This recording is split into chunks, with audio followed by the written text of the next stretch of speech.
Letnan Jenderal Simon Hendrik Spoor, Panglima Knil, 18 Desember 1948 malam, berada di Pangkalan Udara Andir, Bandung.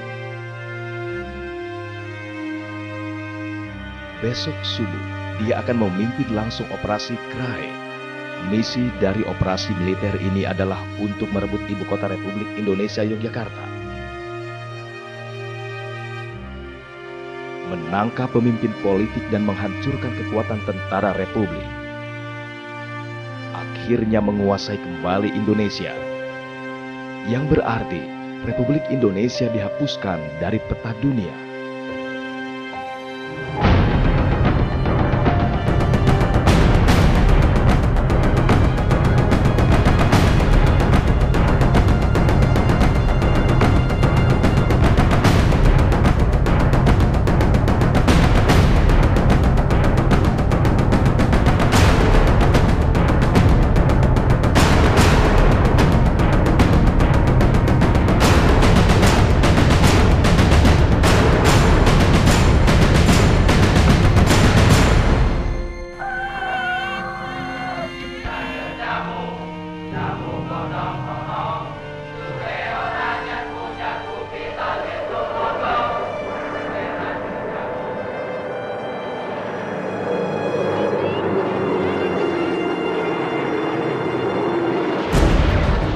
Mesin pesawat tempur kerajaan Belanda mendesing kuat, memecah keheningan Yogyakarta pada pagi itu. Pesawat pengebom B-25 Mitchell terbang rendah dan menghujani landasan udara Maguwoharjo dengan ratusan bom.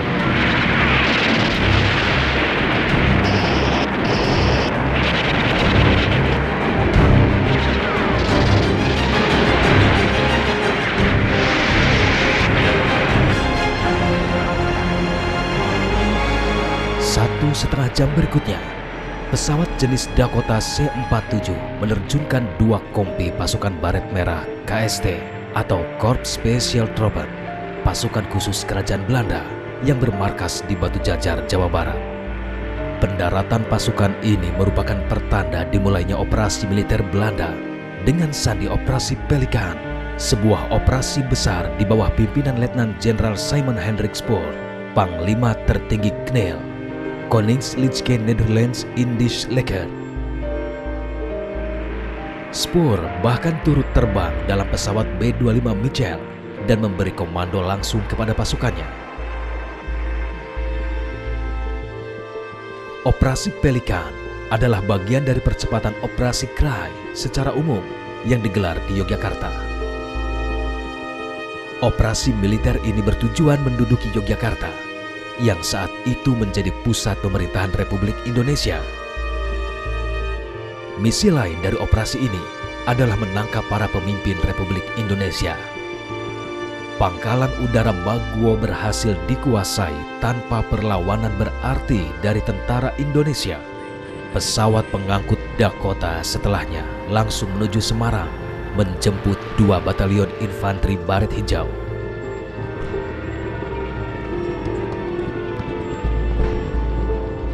Dibutuhkan 120 sorti untuk memobilisir 2 batalion pimpinan Kolonel Van Beek. Di hari yang sama, 2 batalion bergerak dari Salatiga melewati Kartosuro, 1 batalion mengarah ke Solo, dan 1 batalion langsung menuju Yogyakarta. Sedangkan di utara Jawa, 1 batalion tempur merebut Cepu dan Rembang dan bergabung dengan Brigade Tempur Marinir setelah melakukan pendaratan di Pantai Tuban. Spoor mengerahkan sekitar 15.000 tentara yang diperkuat dengan pesawat tempur, pesawat pembom, pesawat pengangkut, tank, artileri, dan kendaraan angkut.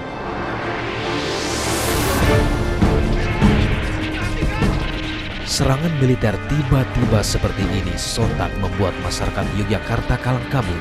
Padahal Komisi 3 Negara tengah melakukan perundingan damai sejak Januari 1948 di Kaliurang. Maijen TNI Purnawirawan Sukoco Cokroatmojo.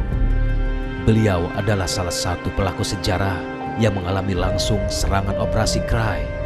Saat itu ia berpangkat Letnan II. Ia ditugaskan berjaga di sekitar Istana Negara bersama dengan satu peleton pasukan polisi tentara yang dipimpinnya. Kira-kira jam 3 siang, itu pasukan Belanda sudah sampai kantor pos sama benteng Vredeburg. Itu sudah depan-depan sama istana. Ya, saya komandan peleton dari kompli yang jaga di situ, masang anak buah saya di pinggir pagar itu, dan dari pinggir pagar sama benteng Vredeburg itu sudah terbang-terbang.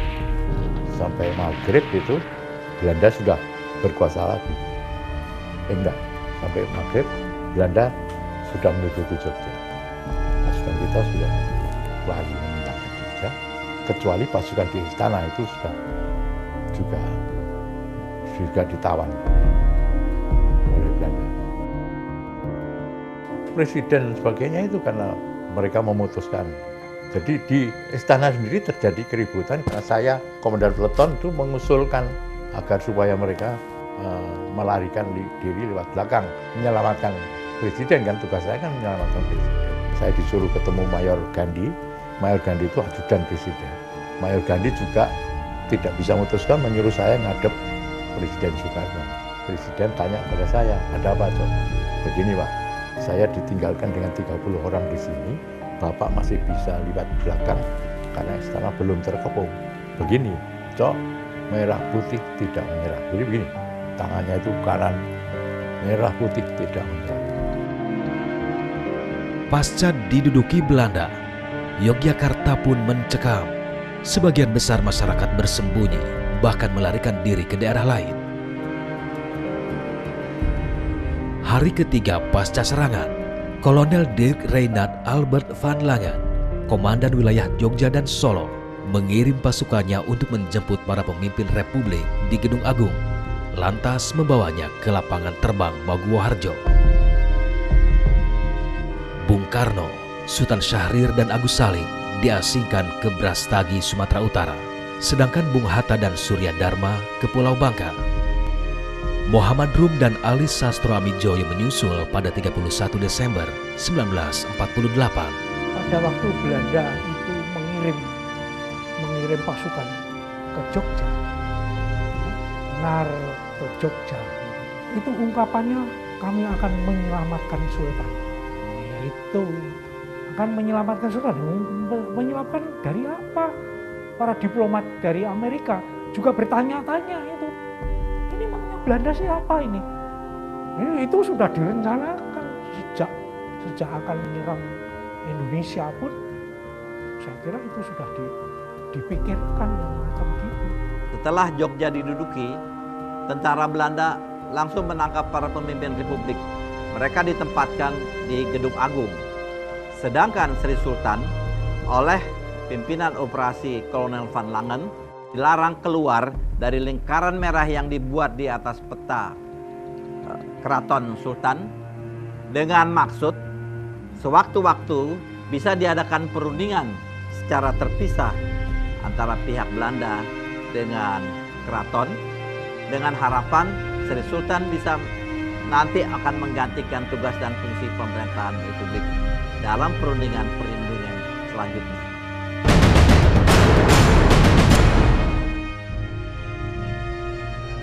Sementara itu, Jenderal Besar Sudirman menolak menyerah. Melalui siaran radio, ia justru memerintahkan seluruh tentara Republik Indonesia melakukan perang gerilya. Perintah itu ada dalam surat perintah kilat nomor 1 /PB/D/1948. Jenderal Abdul Haris Nasution yang waktu itu berpangkat kolonel dan menjabat sebagai Panglima Tentara dan Teritorium Jawa menceritakannya dalam film dokumenter karya Roelof Kiers. Gedachten ze ons in Jogja kunnen beuken bijvoorbeeld. Ja, waren niet van plan om daar ons eigenlijk te laten beuken. Om daar niet in die killing ground te komen, dat is niet als plan. Dat is wijken, alsmaar wijken. En het spoor had gepland, hoorde ik later. Na 3 maanden is rust en orde. Na 3 maanden begon het juist.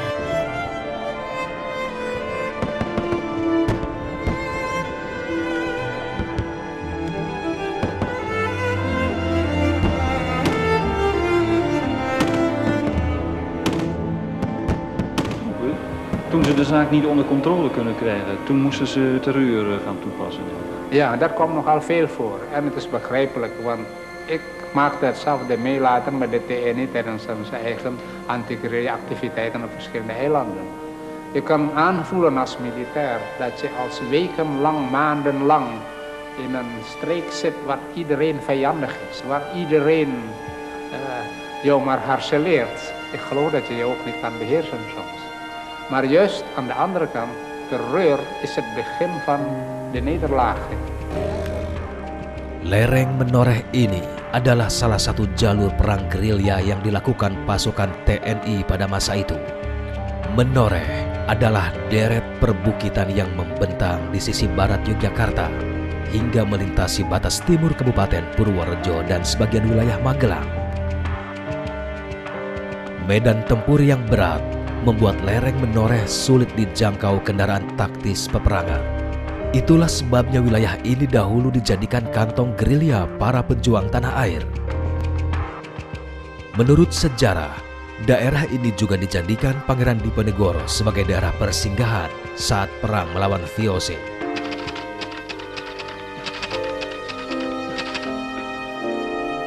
Ini adalah markas dari Kolonel TB Simatupang.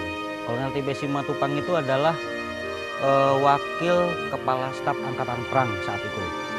Beliau menyingkir dari Jogja ke sini itu karena waktu itu Belanda menduduki Jogja. Dari sini pula semua kegiatan pemerintahan militer mulai dibangun selain MBKD yang ada di Manis Renggo. Di tempat ini juga Pak TB Simatupang itu juga tidak sendirian. Di sini ada Pak Ali Budiarjo, ada Moko Dinta. Beliau itu adalah pasukan Siliwangi yang sengaja ditinggal. Pada tanggal 18 Februari 49, Kolonel Bambang Sugeng beserta Letkol Wiliater Huta Galung, beliau datang dari Gunung Sumbing. Mereka menyampaikan hasil rapat harus membuat sebuah serangan yang bersifat spektakuler. Bambang Sugeng saat itu menyampaikan apa rencana dari Divisi 3 tersebut. Pak Bambang Sugeng meminta kepada Simatupang untuk membantu membuatkan konsep maupun teks yang nantinya akan disiarkan pada saat serangan umum 1 Maret itu selesai dilaksanakan. Dalam bentuk bahasa Inggris, sekalian dipancarkan di Playen dan di Wiladek. Kebetulan kita ada satu namanya Bu Sutilah. Beliau itu adalah ketua dapur umum. Pak Ali Budiarjo. Ini Pak Karotomo. Itu Pak Moko Gito wonten iki. Oh, Pak Muka ya. Itu Pak Widya. Pak Widya. Ada dapur ngene ku sing masak niku 3 kali. Sonten kali, jenjing kali. Itu dintennya tiang sekawan. Jenjing jam 7 dugi jam 12, jam 12 dugi jam sekawan. Mboten jam sekawan sonten. Nitih napa sami rawuhe mriki niku? Mboten nek wong jalan kaki kok antara-antara niku ora ngungsi to. Niku londo sing dugi Jogja niku ora ngungsi mriki. Niku medal mriku monggo kula sami jagengan wonten mriku niku, jagengan wonten mriku wonten tentara saking mriku minggah mriku Kotok Dawa riyen niku nek wonten wong nganggo Kotok Dawa do wedi to. Ingkang manggen wonten mriki wonten 3 dasa. Kantenan mriki nggih markas to. Nggih tentara-tentara saking pundi mawon nek rapat nggih wonten mriki. Wonten manggen niku wonten gunturan, wonten barongan niku nggih mriki apa wonten mata-mata dugi ngriki wonten niku jaga niku taken kalih pemuda niku Dek nyun presa dusun Banaran niku pundi kula niku mriki niku mboten wonten dusun Banaran mriki niki dusun Kaliwungklon ngoten nek Banaran niku kidul pundi duka nggih cok mengal Banaran kidul nggih matur nuwun Dek kesah let 3 dinten Banaran Kidul dibom sareng kalian sami.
24 jam ganti.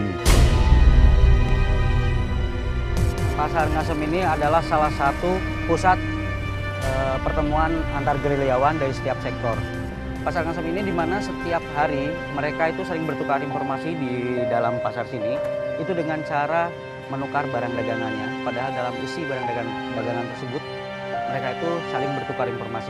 Belanda itu melakukan blokade pada jam 7 pagi dari arah barat, utara dan timur, dan seluruh laki-laki, penduduk laki-laki itu disuruh keluar dan dibariskan di sepanjang jalan sini. Di sepanjang jalan sini, dan satu persatu mereka diperiksa.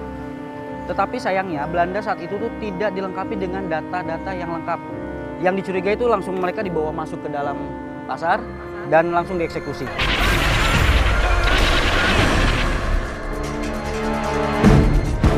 Keberadaan pasar pun sangat vital pada masa perang mempertahankan kemerdekaan di berbagai wilayah Indonesia.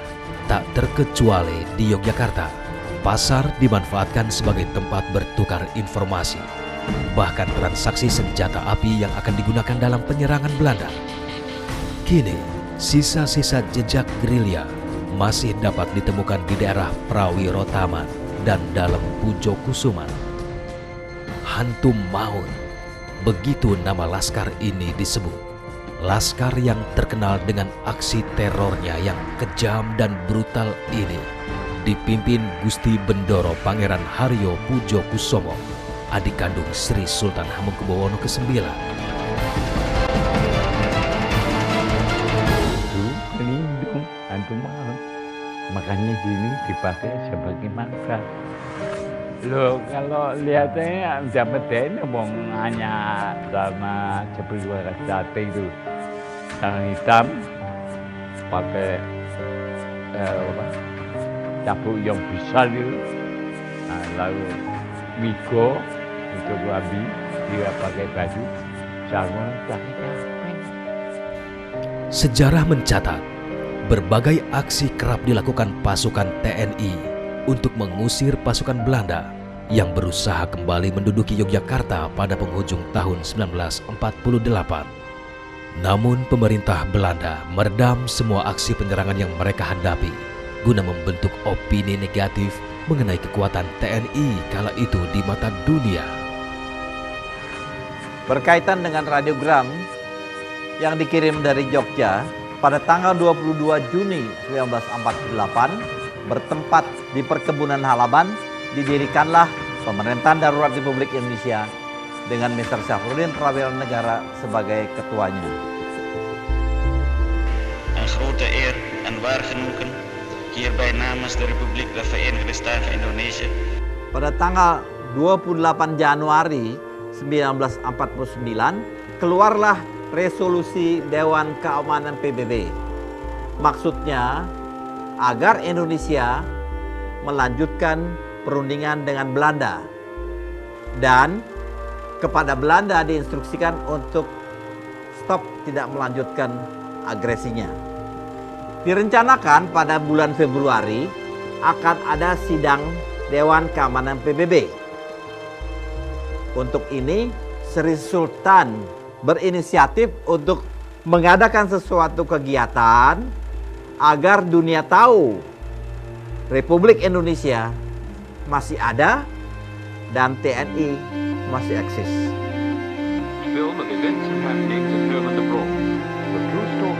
Berita radio mengenai resolusi Dewan Keamanan PBB pun sampai ke telinga Sri Sultan Hamengkubuwono.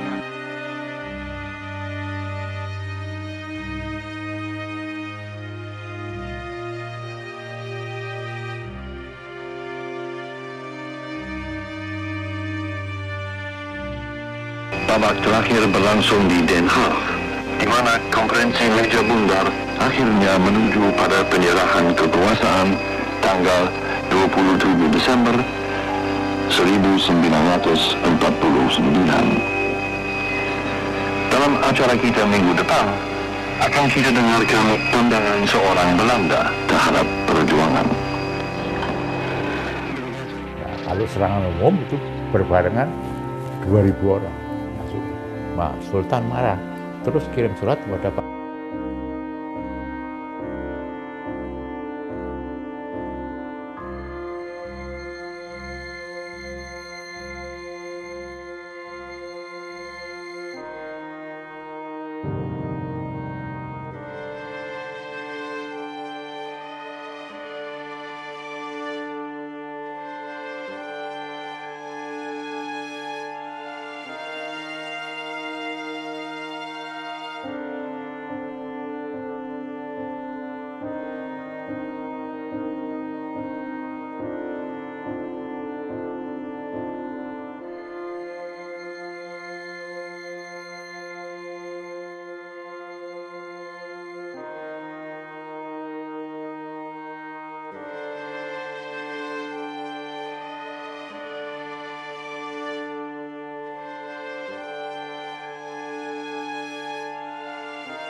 Itu berarti kan itu malam 1 Maret. Kemudian merencanakan segala sesuatu. Itu kedua-duanya berembuk untuk strategi pelaksanaan dari serangan umum itu. Begitu Pak Harto mau pulang ke Prabowo, itu Sultan mengatakan begini, ojo kaget loh, nek sesuk ono dor-doran.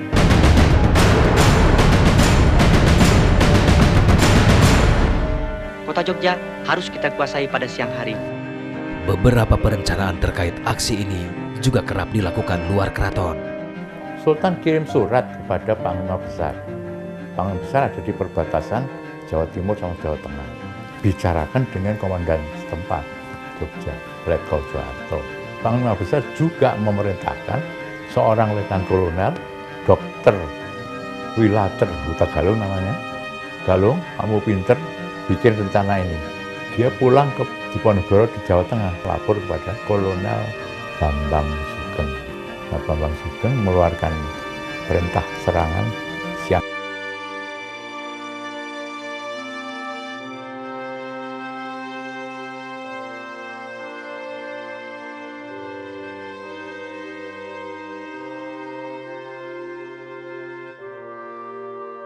Kamu sanggup nggak ini melakukan siang hari? Dijawab sanggup. Kolonel Simatupang membuat berita dalam bahasa Inggris supaya disiarkan ke dunia luar mengenai serangan ini.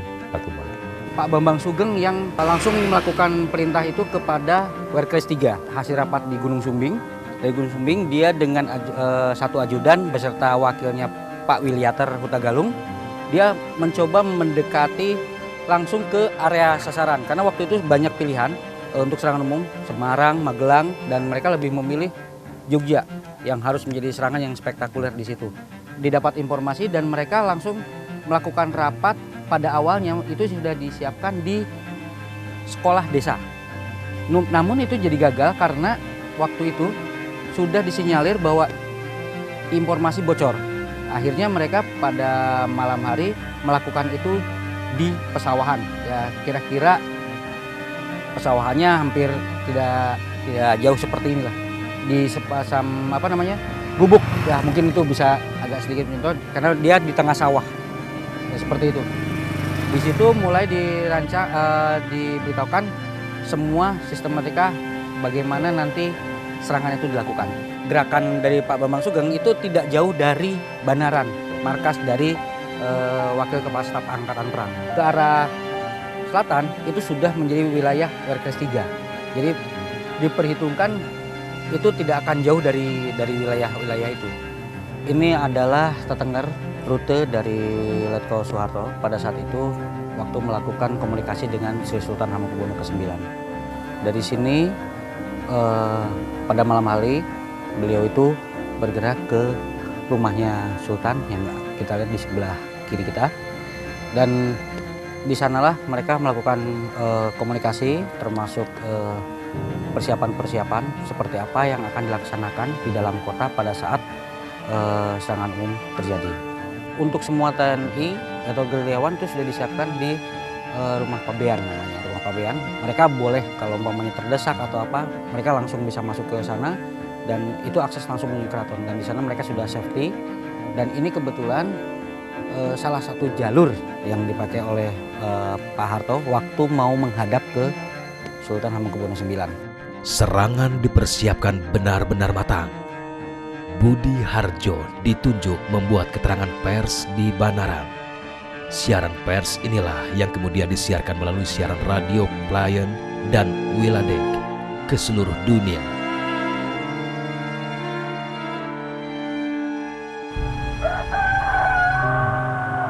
Selasa dini hari, 1 Maret 1949, menjadi satu hari yang sangat dinanti pasukan Werkrise 3 di Yogyakarta. 2.000 pasukan yang terbagi dalam 7 sub-Werkrise telah siap melakukan serangan spektakuler. Untuk saat itu sangat-sangat rapi, dengan segala keterbatasannya sangat rapi. Buktinya mereka bisa melakukan penyusupan ke dalam kota dari semua sisi. Itu hampir sama sekali tidak diketahui Belanda. Hampir sama sekali, hampir sempurna. Mayor C.A.J. Lilik Pramana Kepala Seksi Pusat Dokumentasi Penulisan Sejarah dan Perpustakaan Pembinaan Mental Kodam 4 Diponegoro, memaparkan bagaimana gerak maju para pasukan yang mengepung jantung kota Yogyakarta pagi itu.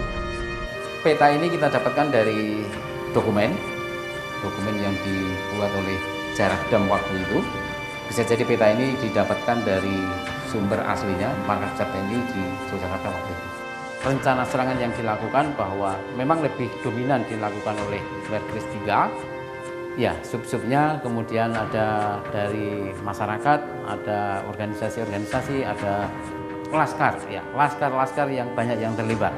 Peta dari dislokasi Belanda sendiri, tentara Belanda sendiri di Jogja waktu itu ada kurang lebih 1 batalion plus pasukan para komando, kemudian pasukan dari kavaleri dan pasukan bantuan tempur. Secara dislokasinya, posisi-posisi tentara Belanda waktu itu ada di kantor pos besar. Di sini posisinya. Kemudian yang kedua adalah Gedung Agung. Pos ketiga itu Benteng Vandenberg. Yang keempat, pabrik Watson yang sekarang menjadi Hotel Purwosari. Di sisi utara, Stasiun Tugu, timurnya Stasiun Tugu. Jadi kalau kita melintas dari sini, ini adalah jalan sepanjang Jalan Malioboro, kemudian ini Jalan Mangkubumi, dan ini sampai ke Tugu, sampai ke Jetis. Nah, disinilah kedudukan tentara Belanda waktu itu, ya, sampai di ini di Hotel Tugu. Kemudian ada juga yang di Kota Baru ke-7, posisinya ujung Jalan Mangkubumi.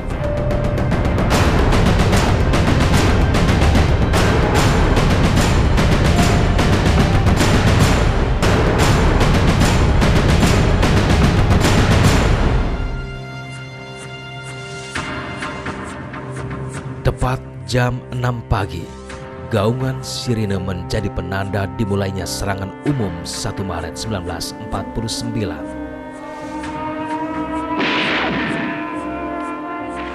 Mendekat Panduta Tugu itu berapa orang dan lainnya nanti jaga di mana kan gitu. Nah, itu kebetulan yang saya kan di tengah dibagi 3, sebelah kiri. Brandnya 3 itu saya 1, yang kiri 1, yang kanan 1. Sasarannya itu kantin Belanda yang DPR itu kita kuasai, bisa kantor pos kita kuasai, BNI 46 itu kita kuasai ya.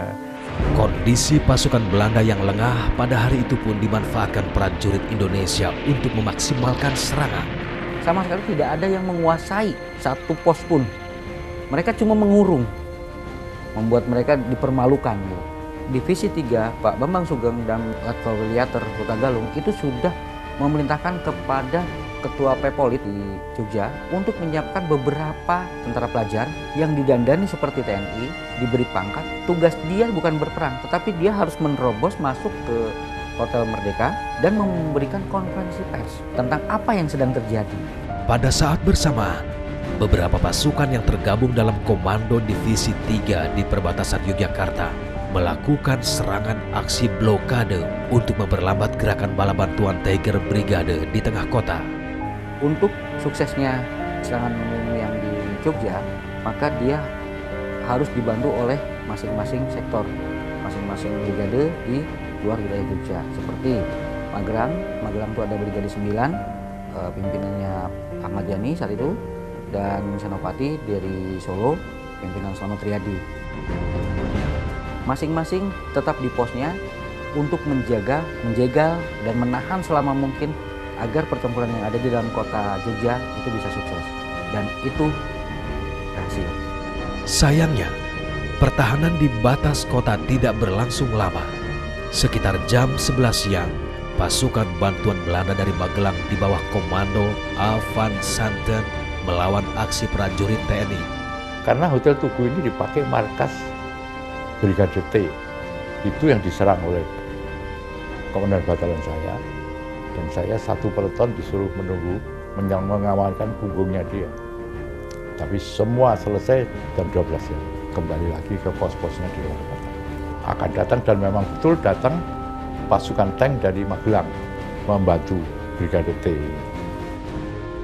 Tapi setelah jam 11 ini laju. Jadi kita sudah diperintahkan mundur sama Pak Harto itu.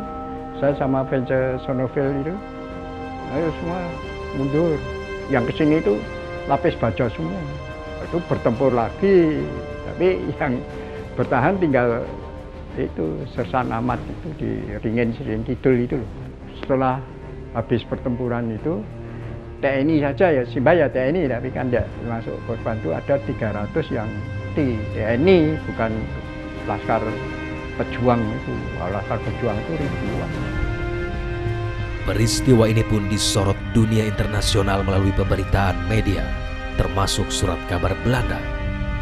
Pada tanggal 14 April 1949, Belanda yang diprakarsai UNCI, Komisi PBB untuk Indonesia, Muhammad Rum mewakili pihak Indonesia dan Jan Herman van Rooyen mewakili pihak Belanda. Perundingan ini kemudian dikenal dengan perundingan Rum-Rooyen. Hasil perundingan ini antara lain, TNI akan menghentikan semua aktivitas gerilyanya, pemerintah Republik akan menghadiri konferensi meja bundar, Yogyakarta dikembalikan ke tangan Indonesia, dan Angkatan Bersenjata Belanda akan menghentikan segala bentuk operasi militernya serta membebaskan semua tawanan perang. Dan pada tanggal 1 Juli 1949, Yogyakarta telah kembali berada dalam kekuasaan Indonesia secara utuh. Para pemimpin daerah berangsur-angsur dipulangkan ke Yogyakarta. Aku sekarang pun masih ingat tiap detik. Seumur hidup tidak akan lupa. Dan sampai sekarang kita, setelah 2 generasi kan, 60 tahun lebih, ini yang sekarang yang cucu-cucu saya berjuang depan, itu sekarang. Rakyat Jogja patut kita hormati, dan serangan umum ini yang merupakan langkah pertama kalahnya Belanda. Konsepnya serangan umum itu, ya, serangan umum 1 Maret di Jogja itu tidak semata-mata ingin menduduki Yogyakarta, tetapi ada nuansa politisnya, di mana ketika itu pemerintah Belanda berkuar-kuar di luar bahwa pemerintahan Indonesia sudah jatuh. Serangan umum 1 Maret itu juga adalah sistem perang gerilya. Ketika musuh lemah, kita serang sampai habis-habisan. Banyaknya pihak yang terlibat di balik terjadinya peristiwa serangan umum spektakuler 1 Maret 1949 ini membuahkan fakta-fakta sejarah yang diungkapkan jauh pasca kejadian. Mulai dari siapa sebenarnya penggagas serangan, siapa yang memimpin perlawanan, dan bagaimana kejadian tersebut sebenarnya terjadi. Sebelum agresi Belanda sudah diatur besaran proporsi yang harus dikontribusi dari satu desa, satu kampung, satu kelurahan. Sudah tertulis dengan jelas. Ya.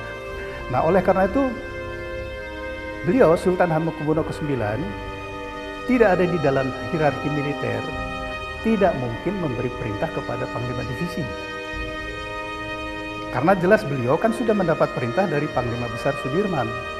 Jadi saya hanya mau menyampaikan untuk meluruskan semua mempunyai peranan tetapi sesuai dengan porsi masing-masing. Nah, jadi kalau saya melihat memang banyak itu yang mungkin pengikut-pengikut, pendukungnya, ya supporter yang mungkin agak berlebihan dalam memberi penilaian dari tokoh-tokoh tersebut yang sebenarnya menurut saya sangat tidak tepat. Karena dengan demikian mengecilkan peranan yang lain kan. Pada akhirnya serangan umum 1 Maret tahun 1949 terjadilah. Tetapi masih ada misteri dari historiografi peristiwa tersebut. Seolah-olah masih ada kabut gelap yang meliputinya. Namun, serangan umum 1 Maret tahun 49 ini memiliki makna besar, yaitu memberikan informasi kepada dunia internasional bahwasanya pemerintah Republik Indonesia dan TNI masih eksis. Jangan sekali-kali meninggalkan sejarah.